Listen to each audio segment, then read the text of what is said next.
2 jours de pluie à Montpérou. Voilà, donc aujourd'hui je prends un petit peu la route quand même, parce que c'est prévu. Pluie pour la journée également. Donc je vais faire un petit saut de puce là. Il y a des grottes à quelques kilomètres. Je vais voir si c'est ouvert, on ne sait jamais. Histoire un peu de faire quelque chose dans la journée, parce que là dans le camping-car, ça devient un petit peu long. Hello, hello, moi c'est Michel de la chaîne Van Life et Découverte.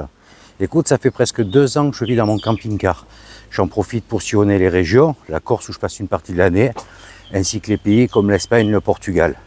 Dès que l'occasion se présente, j'essaie d'assouvir également 2 de mes passions, le parapente et le kayak. Alors si tu aimes cette aventure, n'hésite pas, abonne-toi à ma chaîne et nous aurons sûrement l'occasion de nous rencontrer un de ces jours sur une de ces routes. Je te dis à tout de suite. Voilà, aujourd'hui donc avec cette météo un peu exécrable, j'en profite pour découvrir les quelques attractions du coin, comme le pont du Diable. Je me suis mis sur le parking obligatoire qui est à 600 mètres du pont. Voilà, je te le montre sur le retour. Et ensuite, je vais voir si je peux visiter les grottes de Clamousse. Avec la météo, on va voir ce que ça donne. Allez, à tout de suite sur le site. Bon, tu vois, il y a un très très bel espace aménagé. Hein. C'est vraiment très bien fait. Donc là, comme la route passe juste sur le côté droit, il n'y a aucun parking, aucun moyen de stationner. Ils ont fait ce très grand parking à 600 mètres. Et franchement, l'été, il y a des navettes gratuites pour aller sur les sites. Donc c'est pas mal. Et tu vois, en dessous coule la rivière. Il y a des gars qui pêchent. Regarde cette belle eau.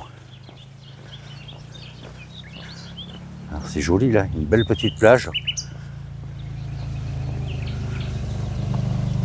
Très joli site. Tu vois, il y a quelques panneaux sur le chemin. Dans les grottes, je ne vais pas y aller à pied. On va prendre la voiture. Enfin, la voiture. Le camping-car. Parce que bon, de temps en temps, il pleut bien. Et c'est pas super agréable. Là, je viens d'arriver devant le pont. Donc tu vois, il y a un petit panneau pour le présenter.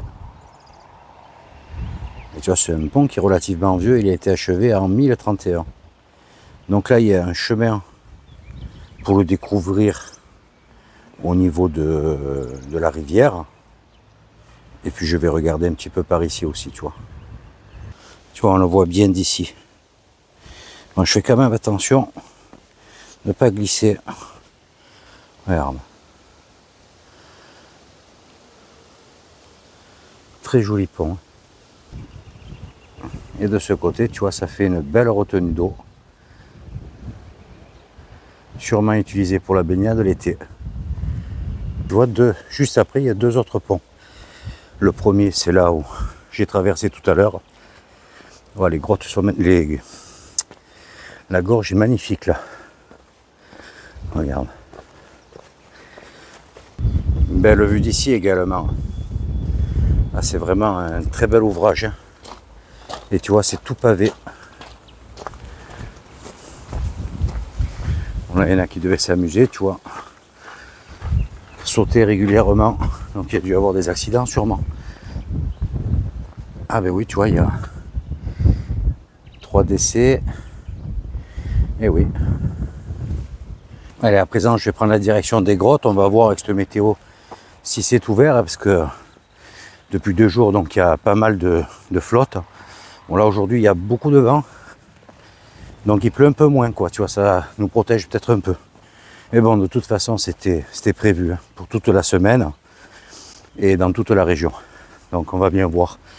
Donc là, ça permet d'un petit peu bouger, tu vois, parce que sinon, dans le camping-car, ça devient un petit peu long. Et puis ensuite, je vais sans doute aller en direction de Ganges. C'est un peu plus haut. Et puis traverser vers Nîmes, par là, je pense. On va voir. Allez, à toutes. Ah oui, j'ai oublié de te dire, la rivière, c'est l'Hérault. Hein. Voilà, tu vois, j'arrive sur l'entrée. Je te montrais, il y a des commerces, bars, il y a même une cafette, restaurant. Bon, c'est certain que l'été, ça doit brasser du monde ici. Tu vois, l'entrée, c'est tout équipé pour la restauration. Snack, restaurant. Et même aujourd'hui, tu vois, c'est ouvert. Tu vois, c'est vraiment un gros bâtiment. Salle de restauration.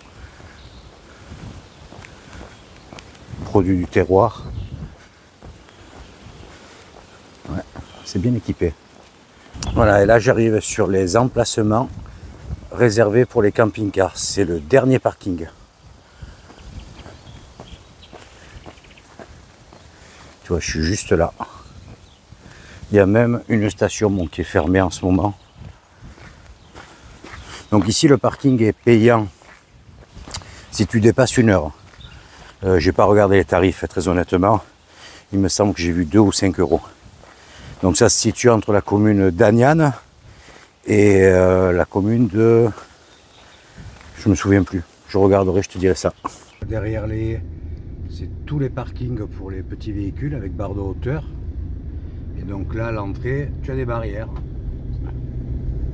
où tu sors gratuitement si tu es resté moins d'1 heure, sinon tu paies. Et il y a une guitoune, tu vois, c'est tout surveillé, des caméras absolument partout. Ouais, donc c'est entre la commune d'Agnan et Saint-Jean-de-Fosse. Voilà, je suis resté 35 minutes et je suis sorti quand je me suis approché de la barrière et c'est relevé. Voilà, je suis arrivé. Bon, je me suis garé sur les parkings de la grotte. Donc, tu vois, je me suis mis en travers là sur le parking le plus éloigné. Donc, c'est des parkings qui sont sous vidéosurveillance. Donc, il n'y a pas de souci. Bon, j'ai au moins 300 mètres à faire. Là, le temps est vraiment exécrable. Donc, j'espère vraiment ne pas me prendre la flotte à l'aller comme au retour. Donc, beaucoup sont garés sur les premiers emplacements. Avec le camping-car, je ne voulais pas déranger. Et juste en dessous, tu vois, tu as la nationale. Tu vois, l'entrée de la grotte, c'est tout là-bas au fond. Bon, il y en a qui ont eu la chance de pouvoir se mettre un peu plus proche. Moi, avec le camping-car, c'est un peu limite, tu vois, en profondeur. Je peux pas me garer, me mettre en travers, ça m'embête, tu vois. Ça laisse une mauvaise image. Ouais, je suis arrivé, bon, j'ai fait quoi? 200 mètres, grand max.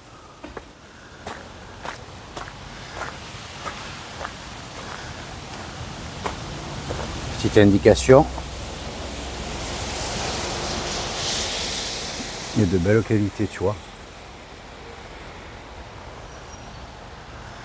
Donc tout le site est sous surveillance vidéo. Allez, je me rapproche de l'entrée. Ça y est, j'arrive. Ils ont une petite terrasse, il doit y avoir un service restauration également.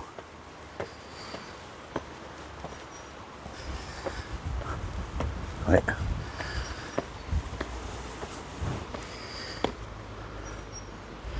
Voilà, je viens de prendre ma réservation.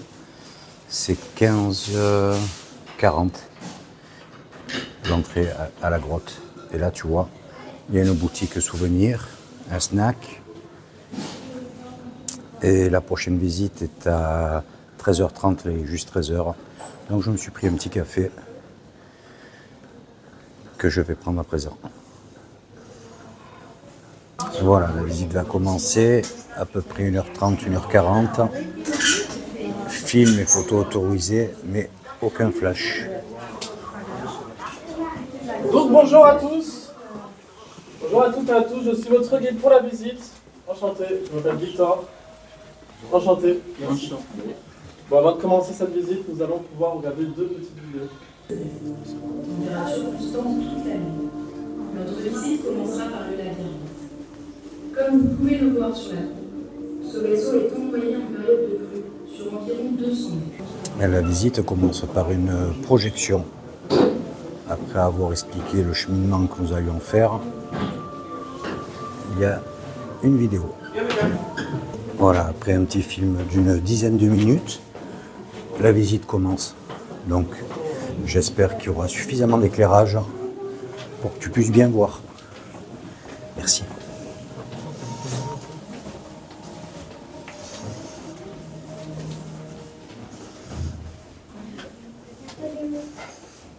Regarde.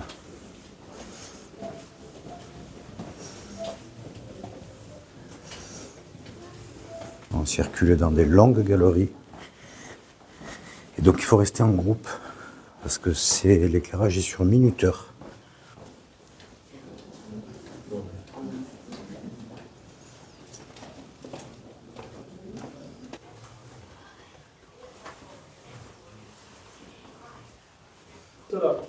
Ceci, c'est moi qui l'ai creusé. Les explorateurs, ils ont dû passer par ici. Ils ont fait passer ce grand diaclas, cette sorte de faille. Ils sont tombés sur un labyrinthe.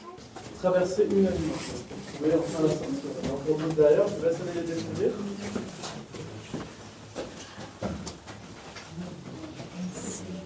Vous pouvez voir, hein, on dû parcourir une à une toutes les galeries en fait. Hein. Parce qu'à force, ressentir comme une sorte de courant d'air, ils ont permis justement de pouvoir avancer de plus en plus, trouver finalement une entrée à la grotte. Bon, on avance assez rapidement avec les explications du guide.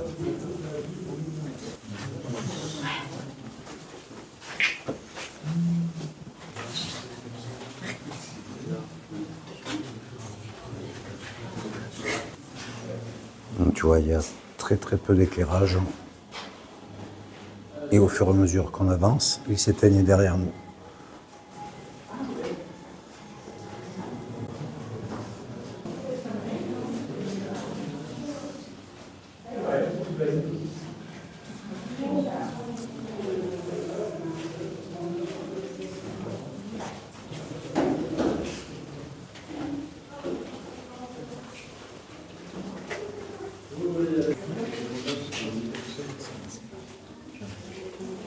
Vous pouvez voir cette roche.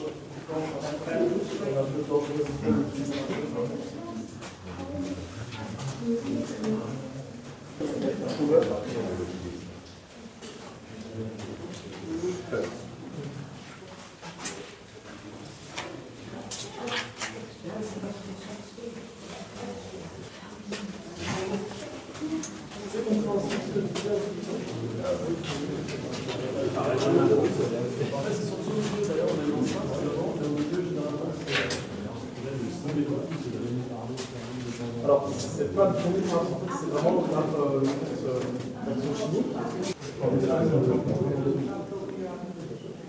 Là, on a un peu de sable, mais encore, on fait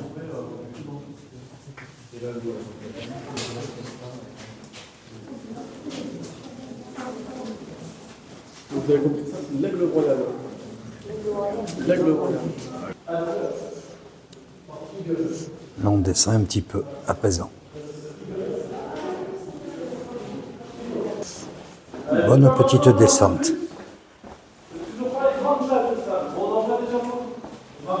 Regarde comme c'est joli. Il y a des cavités impressionnantes.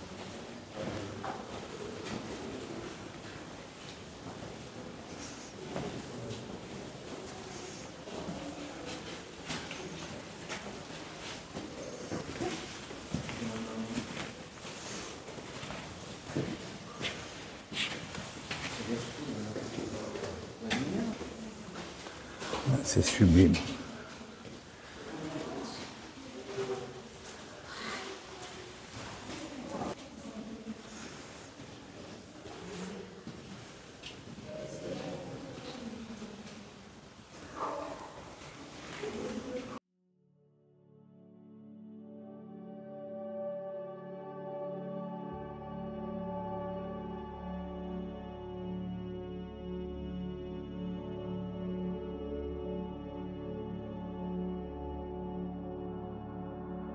L'eau de la rivière, on va de plus remonter jusqu'à la marge de ces.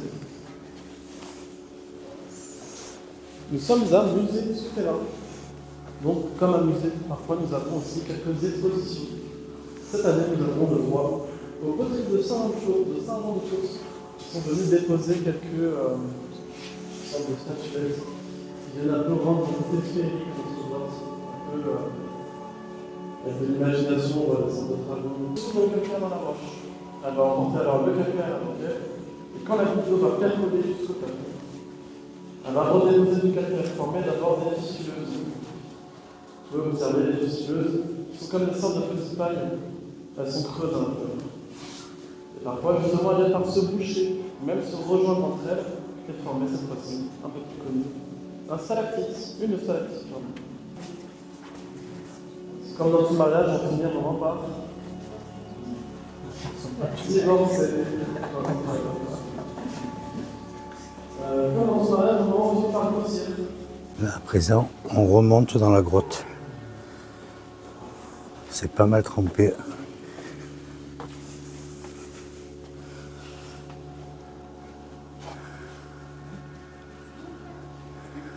Il y a très peu d'éclairage là.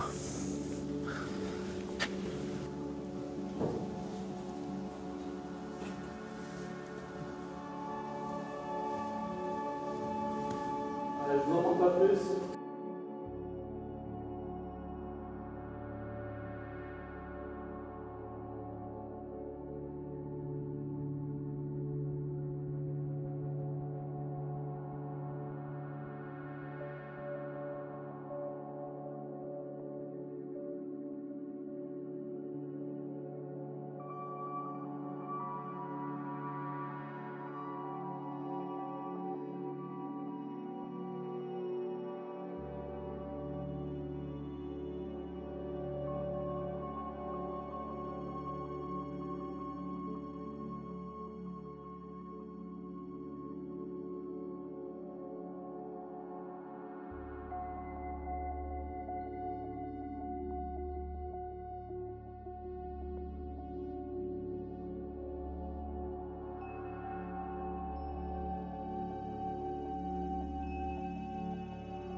Regardez là-bas, monsieur. Ouais. C'est magnifique.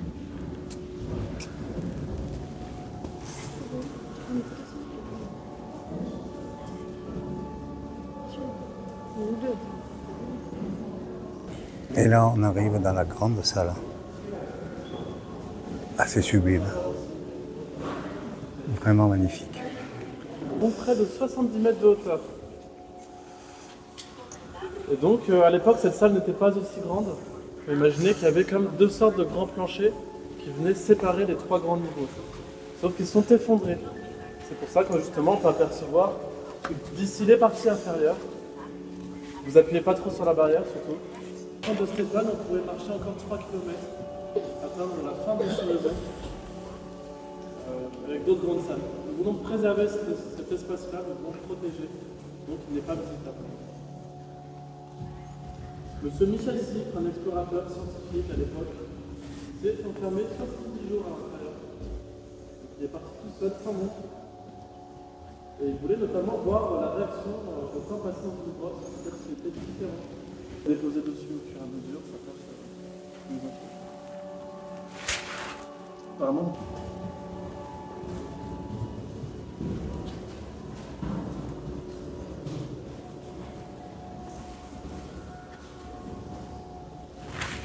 On découvre une nouvelle salle à présent, avec tout toutes ces belles stalactites et stalagmites. Regarde.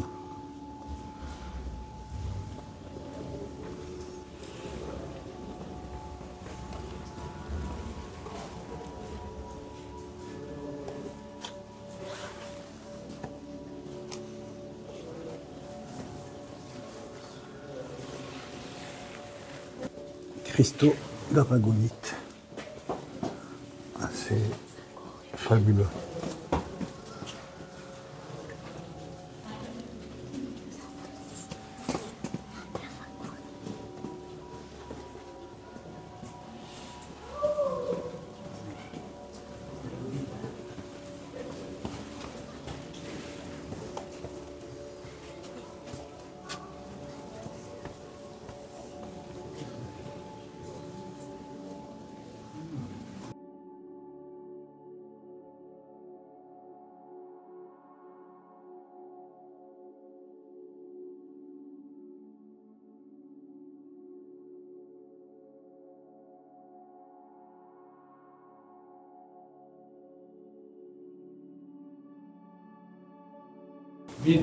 Très peu de grottes, on peut les retrouver aussi développées.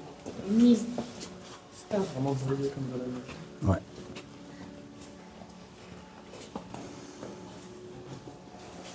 Vraiment très belle progression dans cette grotte.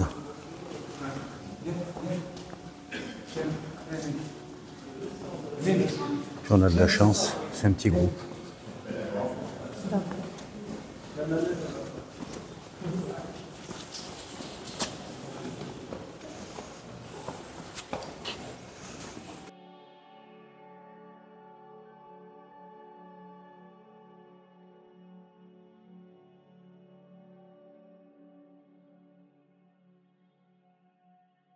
Plus fort. 1, 2, 3. Bravo. Merci. Vous pouvez maintenant ouvrir le passage pour remonter. Allez, monsieur, je vous laisse remonter tout en haut. On va remonter jusqu'au cimetière maintenant. Voilà, après ça, on va remonter. Ça doit faire un peu plus d'une heure que je suis dans la grotte. Regarde ça.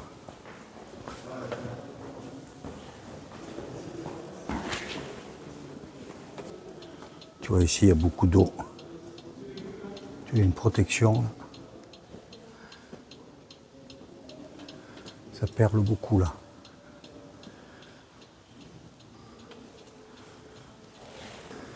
Donc là, on a à peu près 60 mètres de roche au-dessus de la tête.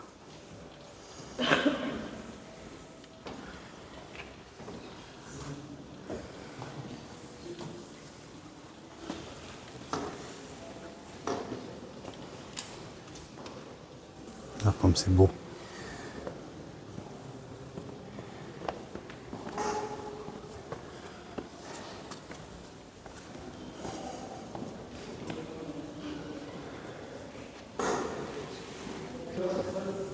Vue d'ici.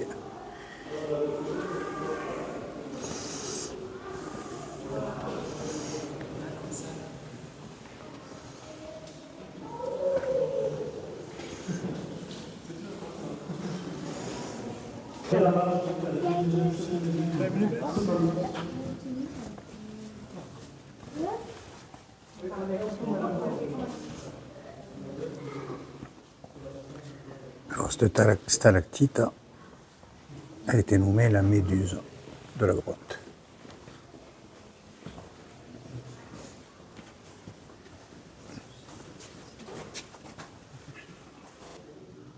Deux belles stalagmites là.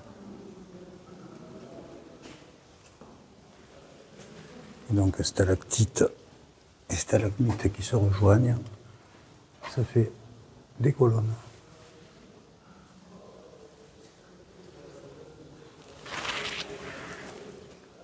Tu vois là, c'est d'une toute autre couleur.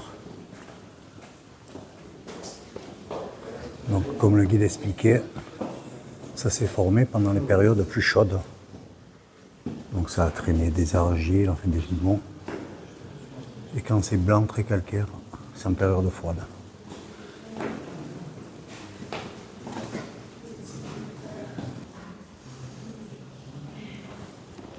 Tu vois, là, c'est très sombre.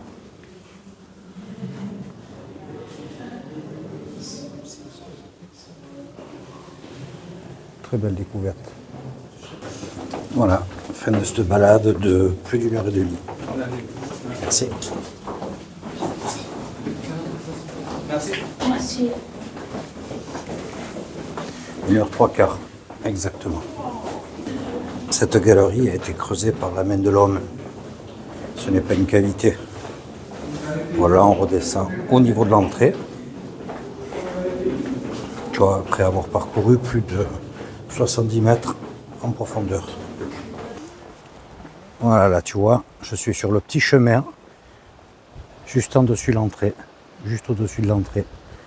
Donc il y a un bel aménagement, rentrée à pile 13h30, je viens de sortir à 15h05. Donc chouette balade, un petit jeune très sympa qui nous a guidés tout au long de ce tour dans la grotte. Allez, à présent, direction le camping-car, avant de me prendre une grosse saucée, tu vois, c'est pas beau, pas beau. Tu vois, il fait plutôt mauvais. Et pour l'instant, on n'a pas de pluie, il y a beaucoup de vent. Donc je vais me dépêcher de reprendre la route. J'aimerais prendre la direction des moulins de Daudet. C'est à 120 km, je crois. Donc je vais faire une pause intermédiaire, bien entendu. Je ne vais pas rouler maintenant, me taper 120 bornes. Donc écoute, le temps de réfléchir à tout ça. Et puis je te donnerai les infos. Moi en fait j'ai sauté une étape. Je vais prendre la direction de Cazevieille, le Pic Saint-Loup. Voilà, si déjà c'est plus ou moins sur ma route. Si la météo est favorable, je me fais l'ascension du Pic Saint-Loup, c'est très sympa. Et ensuite, je continue ma route, soit vers Ganges, soit vers les moulins de Daudet. Voilà. Écoute, là, je me dépêche de rentrer sur le camping-car, que je prends déjà des petites gouttes. Hein. Et j'ai 35 bornes, je crois, à faire dans ces eaux-là. Donc ça va être rapide. Je vais me poser sur un petit parking.